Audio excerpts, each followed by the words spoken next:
Committee members, the recording is now live.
Okay, are we ready to go? Yes. Okay, before we get started, I've got a brief introduction to read. Welcome to the June 4th, 2020 meeting of the Riverfront Design Committee. This meeting is being held by video conference. My name is Scott Howard, and I am the chair of the committee. As you are aware, during the state of emergency in place during the COVID-19 pandemic, no physical location will be provided for the Riverfront Design Committee meeting. The meeting will instead be live streamed from remote locations. We want to request that everyone joining us today, except committee members, please keep your microphone muted until you are called on to speak. As instructed in the agenda, those who are called or emailed us in advance to let us know your name, contact number, and agenda item you wish to speak about will be recognized first. Before the RDC votes on each item, I will ask if any members of the public wish to speak. Anyone speaking will be given 3 minutes to speak. Since you are muted, when I call on you, please unmute yourself. On a phone, you will press *6 and then state your name and address for the record before you speak. On a desktop or laptop, you will hover your cursor over the microphone icon to remove the diagonal red line. If we lose our connection for this meeting, the meeting shall be stopped and reconvened once the connection is restored. If communications are unable to be restored within 30 minutes, items remaining for consideration will be continued to the next regularly scheduled Riverfront Design Committee meeting on Thursday, July 2nd, 2020 at 9 a.m. by video conference. The agenda and documents are located at https://agenda.okc.gov/sirepub/meet.aspx.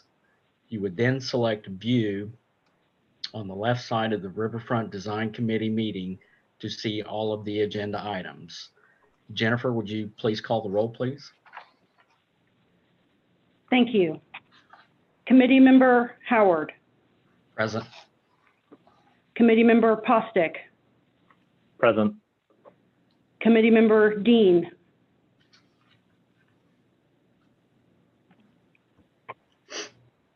Excuse me, this is Laura Michelle. You're muted. Present. Committee Member Doherty. Present. Committee-member Housel, Present. Committee-member Joyce, Committee-member Larson, Committee-member Templeton, Present. Committee-member Torres. Mr. Chair, you have quorum. Thank you, Jennifer. Item 2A, approval of minutes from May 7th, 2020. This is John Postic. I move to approve the minutes from the previous meeting.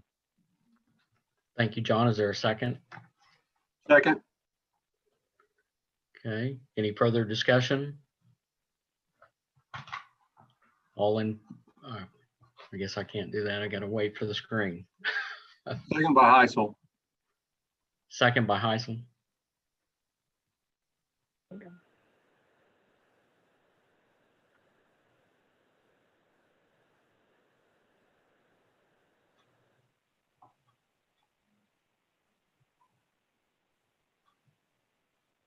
Okay, very good. Minutes are passed.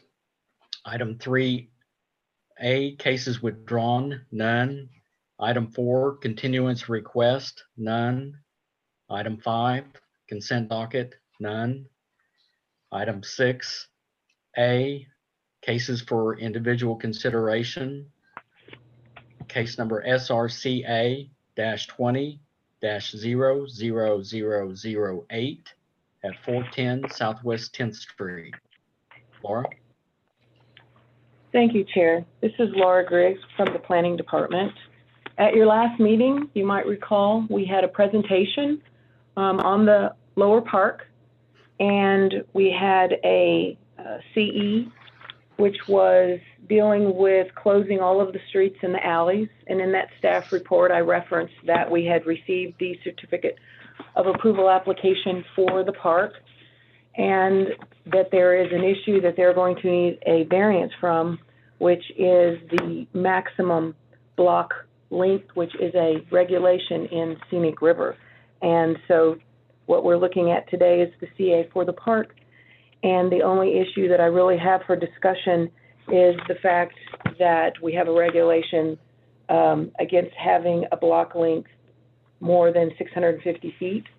And that is contained in the Scenic River regulation.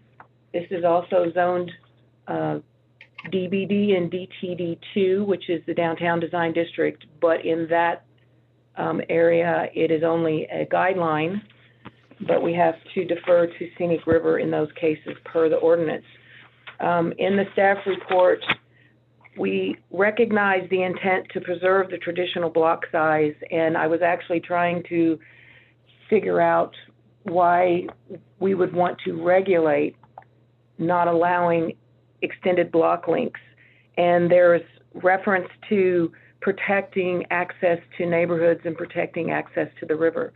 And I personally feel that what's proposed with the park is actually going to be from now on, we're going to totally protect the ability to get down to the river, be able to get from downtown all the way down to the river, as well as protect the access to the neighborhood and for the neighborhood to get down to the river. I also acknowledge that there's no way to build a park of this size without extending the block length. And so for those reasons, staff is totally supportive of this proposal and totally supportive of the variance needed to build the lower park. And so in the staff recommendation, we have two motions. You're going to need them separately. The first, staff recommends approve the application with the condition that the applicant shall obtain a variance from the Board of Adjustment from the maximum block length. And then the second one would be to provide a recommendation of approval to the Board of Adjustment for a variance from the maximum block length. And they actually have their Board of Adjustment case on the agenda for this afternoon's meeting of the Board of Adjustment. And there is, we have Hans Butzer, who is the applicant for this, as well as I believe Hargreaves Jones has people online, as well as the engineer involved in the variance application and the CE application are all here that can answer questions for you. today. Okay. Thank you, Laura. Would any of the applicants like to speak or say something? This is Hans Butzer, architect of the buildings of the lower park of Scissortail Park. Speaking on behalf of the team, I just want to first of all thank you for the recommendation, Laura. As Laura mentioned, it is impossible to construct a park of this civic importance without extending beyond that block length minimum or maximum, I should say. And again, consistent with Laura's comments with staff's feedback, the long and well-defined edges of the park will actually reinforce the connection to the river and create much stronger adjacencies and relationships to nearby and neighboring neighborhoods.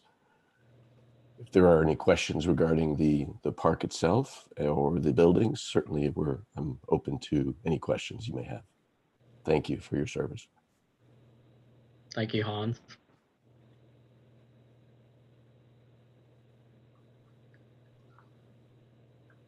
Any questions from the committee? Cameron, stay on that slide, please. I'm sorry, this is Laura. Thank you.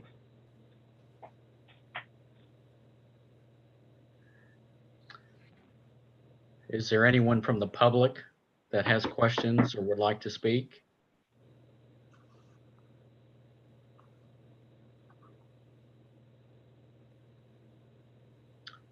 Okay. With that, Chair would entertain a motion. This is Dana Templeton. I would like to make a motion to approve the application on the basis that the project complies with the regulations and guidelines of the Scenic River Overlay Design District zoning ordinance as referenced in section C and D of the staff report, with the condition that the applicant shall obtain a variance from the Board of Adjustment for the maximum block length. Thank you, Dana. Do we have a second? This is John Postic. I'd like to second Dana's motion. Thank you, John. Is there any further discussion? Okay, we'll move it to a vote.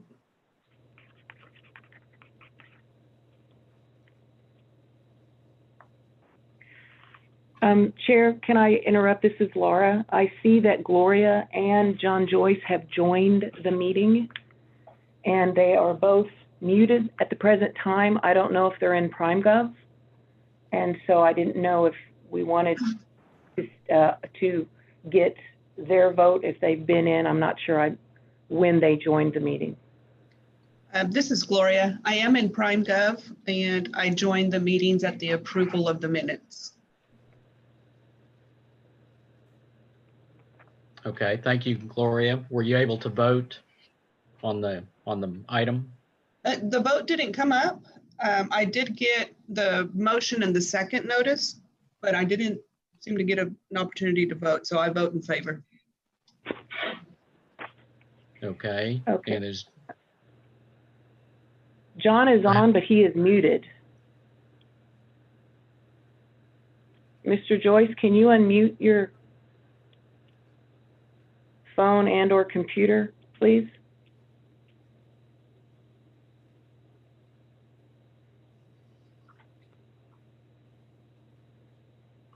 Can you hear us, Mr. Joyce?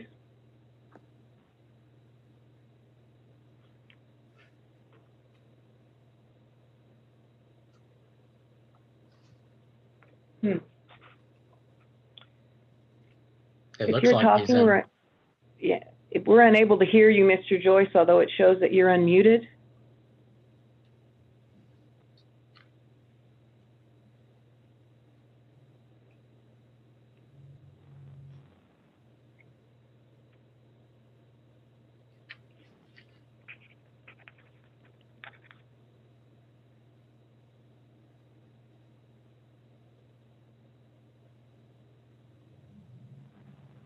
You Should might we want to move- try to log back in or something, but Chair, I think we probably should continue with the meeting. Very good. Now for the second part of the vote, Chair would entertain a motion.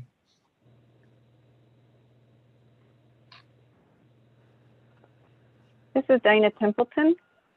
I would like to make a motion to provide a recommendation of approval to the Board of Adjustment for variance from the maximum block length.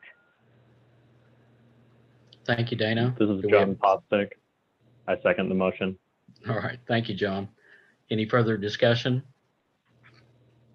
We'll take a vote.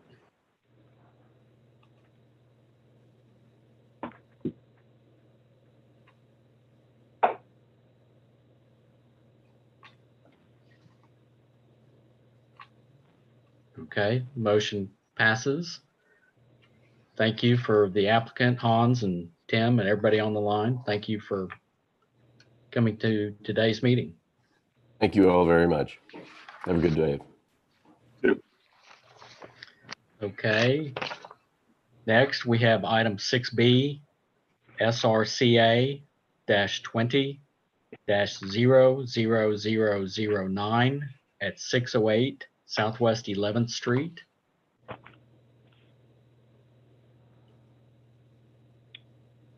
This is Laura. Bear with me while we get to the correct PowerPoint, which is the next one on there.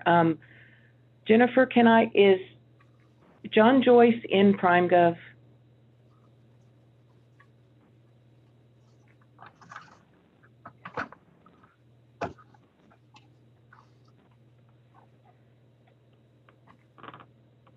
I'm sorry, Chair, I was just trying to see if, yes, now I can, thank you.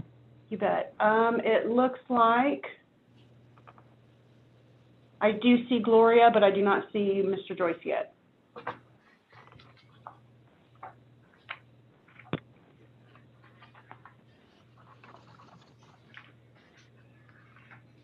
Did you hear that, Laura? Yes, I did. I'm sorry. Okay. I was trying to figure out, hang on just a second.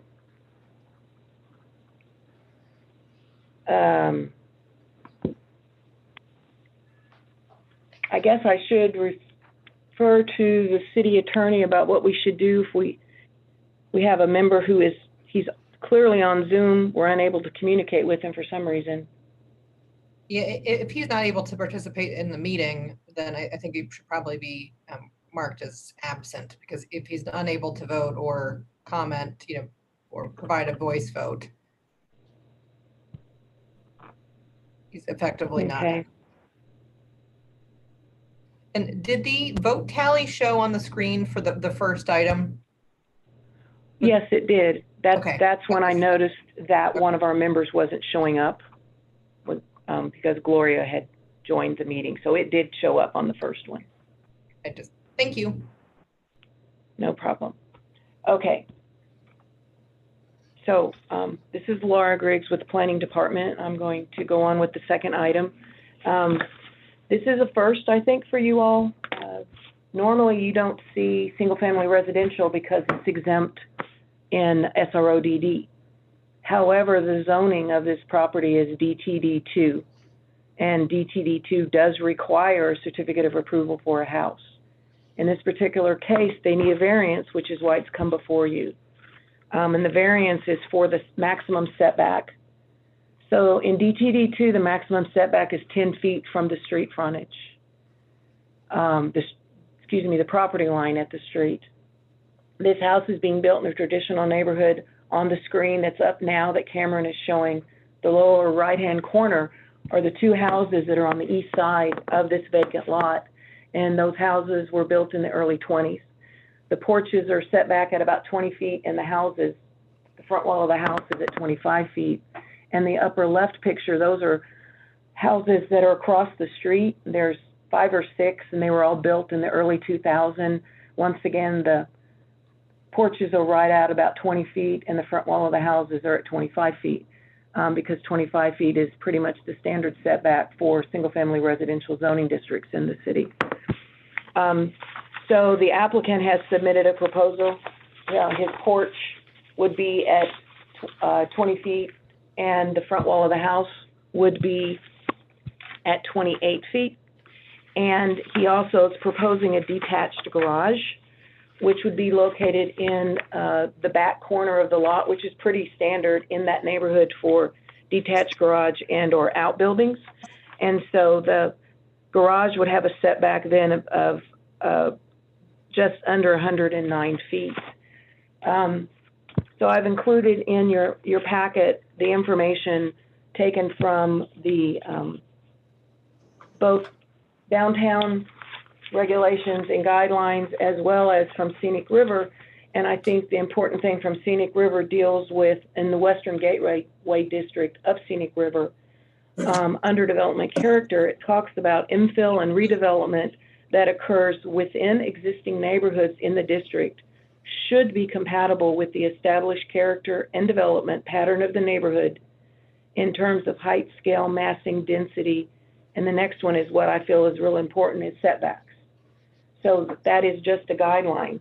And so I discussed in the staff report the fact that this subdivision started back in the early 1900s, and you have houses. There's been a lot of demolitions, but there's still some houses, and most of them are all set back at 25 feet.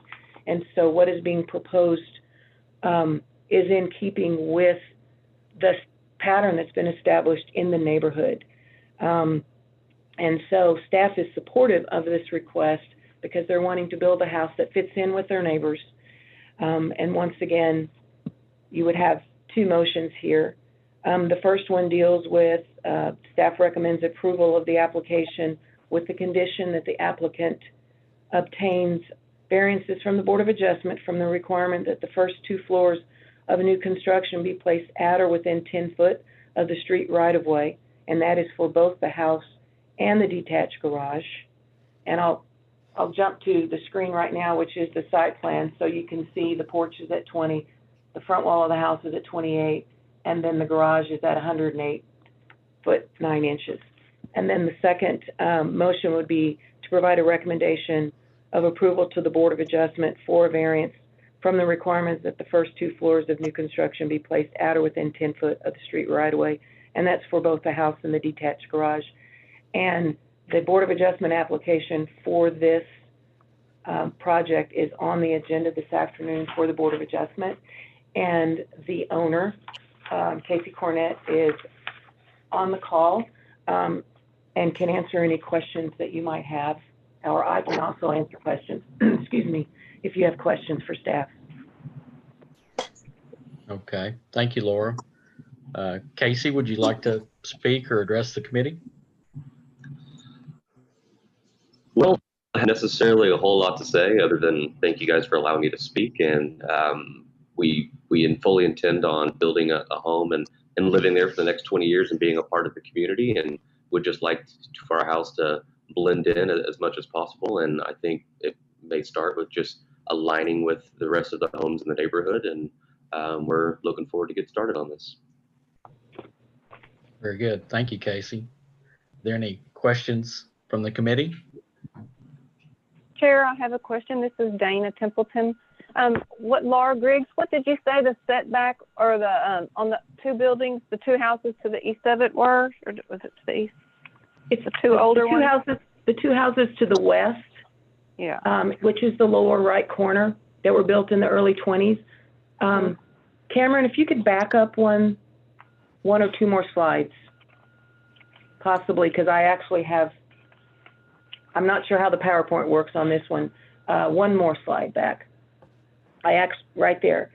So that red line that I've got in the trees is the 20-foot line, and that stake that you're seeing is the 20-foot line on the vacant lot. And so that 20-foot line is on the porches for those houses. And so the front wall of the house is right at 25 feet of those older houses. Okay. That was all. Thank you. Okay. Are there any other questions? Is there anyone from the public that would like to speak or make comments?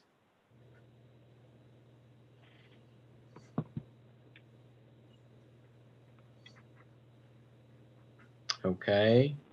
Chair would entertain a motion. This is John Postic. I would like to approve the application on the basis that the project complies with the regulations and guidelines of the Scenic River Overlay Design District zoning ordinance as referenced in section C and D of the staff report, with the conditions that the applicant shall obtain variances from the Board of Adjustment from the requirement that the first 2 floors of new construction be placed at or within 10 feet of the street right-of-way, both for the house and the detached garage. Thank you, John. Do we have a second? Second. This is Dana Templeton. I will second. Thank you, Dana. Is there any further discussion? We'll take a vote.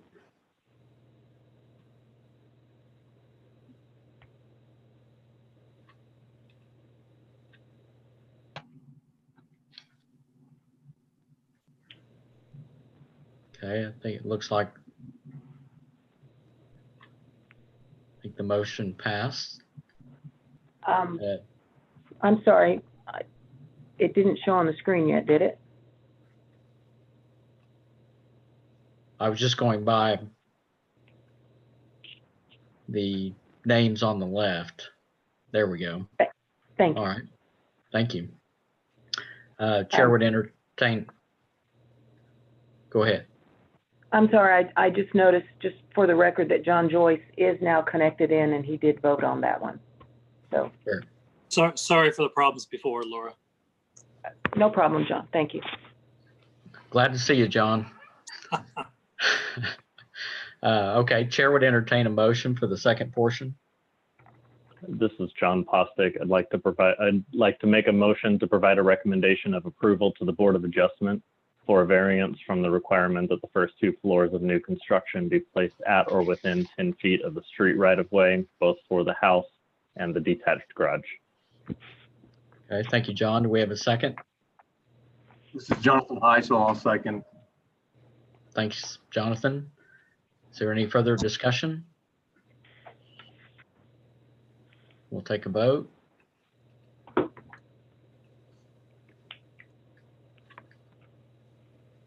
Okay, motion passes. Thank you, Casey, for being with us today. Yeah, Good thank you luck. all. That's an exciting project. It's nice to see some more development down in that area. Yeah, we're looking forward to it. Thank you again. Okay, we'll move to item 7, other business. 7A is CE 01019 at 2912 through 2948 Southwest 8th Street. This is Laura Griggs, Planning Department. For most of you, you probably remember last year in August, we had a rezoning to a simplified plan unit development, a SPUD, for a glamping proposal with Airstream trailers on the adjacent property. And at that time, the committee recommended approval with some conditions, and one of those were conditions dealt with addressing the alley because they were showing an encroachment in the alley was part of their development.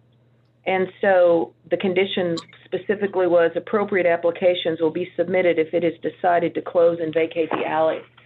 So what they have submitted is the CE application to start closing the alley and then going on to vacate it. And so this is essentially keeping with the directions of the committee when you were considering the rezoning application. And staff is supporting this application, and we're recommending that you provide a recommendation of approval to the Planning Commission to close. It's the east-west alley, and it's not all the way through. I will note that this alley was never physically constructed. So if you went out there, you couldn't even tell where it's supposed to be. But staff is recommending approval of this, and it's about a 300-foot long stretch, and I believe it's only 10-foot wide, unlike most of our alleys that we typically have are 20-foot wide. So you really can't do much with a 10-foot wide alley. The engineer for the project, Mr. Grubbs, is on the call. So he can answer any questions, or if you have any questions for staff. Okay. Thank you, Laura. Or is there any questions from the committee? Mark, are you on the line? I am on the line. I don't have anything to add. I'll be happy to answer any questions. Okay, thank you, Mark. Mhm.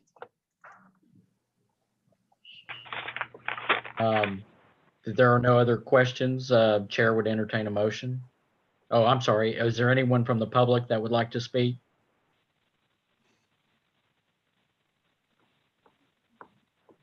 Okay. Chair would entertain a motion then.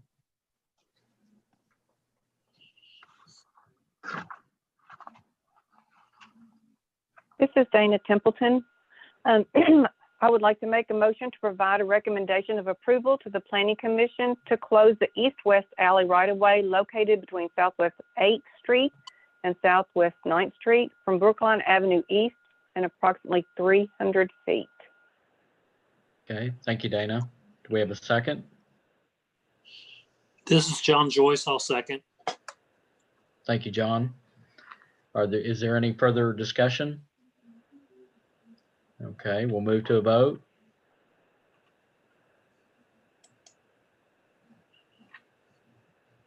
All right, motion passes. Thank you, Mark. Thank you, Thank Laura. you. Y'all have a great day. You too. Hey, Mark. Okay, we'll move on to item 8, communications.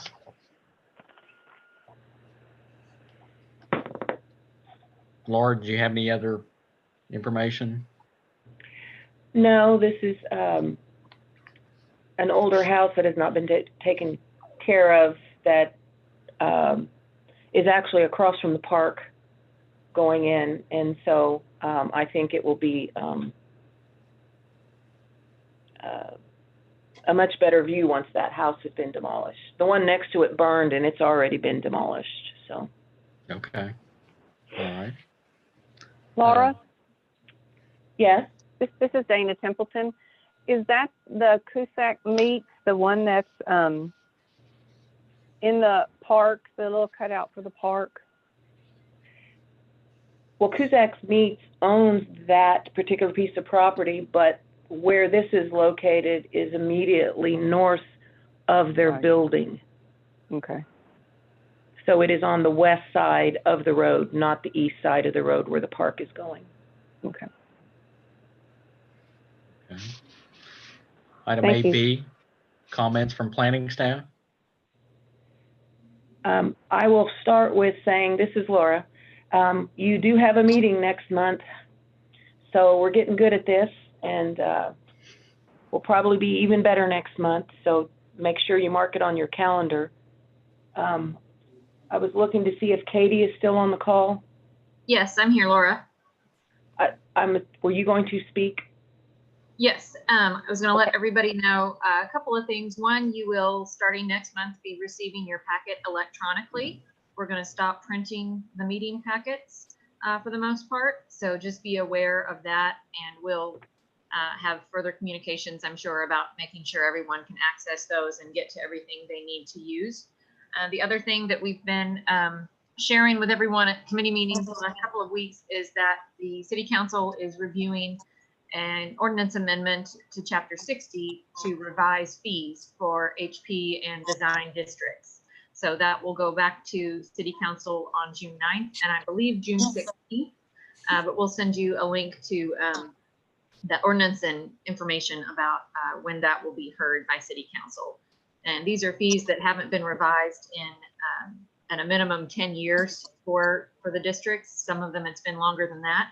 So just kind of bringing them up to date and restructuring some of them to be more in line with the scope of the staff's time and the administrative costs, as well as the scope of the projects that are being reviewed. Okay, thank you, Katie. Thank you all. Item 8C, comments from committee members. again, I would just like to thank planning staff for all the work in putting these meetings together. I know that takes a lot of effort. As Laura said, next meeting date is July 2nd, 9 a.m. So with that, I guess we'll call the meeting adjourned. Thanks, everybody. Thank you, everybody. Thank you. Thank you. Have a Thank good you. one. Have a great week, everyone.